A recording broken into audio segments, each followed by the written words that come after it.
سکتاس یا د دولت د مالیاتي ادارې هررخیز معیاري سیستم. سکتاس یا د دولت د مالیاتي ادارې هررخیز معیاري سیستم د افغانستان په برېښنایي حکومتولۍ کې له مهمو او کلیدي سیستمونو څخه دی چې د فساد په مخنیوي کې خورا مثبت ثابت شوی دی. یا سیستم چې د عوایدي چارو د هررخیزو ماډیولونو ټولګه ده، ټولې مالیاتي چارې د یو واحد او جامع معلوماتي سیستم له لارې په اتومات ډول محاسبه کوي چې د مالیاتو راټولولو، د مالیاتي قوانینو پلي کولو، تنظیم، کنټرول او راپور ورکولو برخو کې په نړیوالو معیارونو سمبال برېښنایي سیستم دی چې د هیواد په مالیاتي سکتور کې ترې په شفاف او چټک ډول ګټه اخیستل کیږي. د سکتاس سیستم لاندې دندې ترسره کوي: 1. د مالیاتي قوانینو یو شان پلي کول. 2. د مالیاتي ادارې معیاري کول.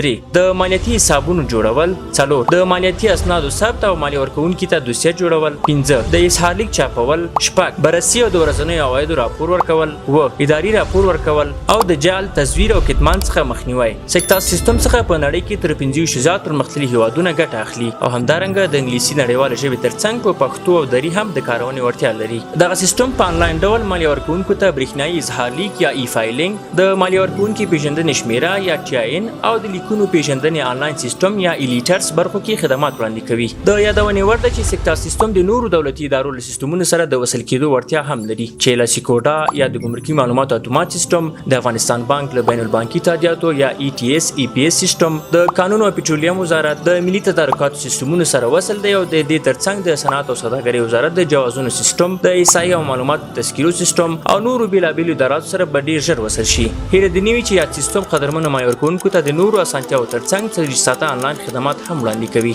ګام په ګام د برېښنایي حکومتولۍ په لور.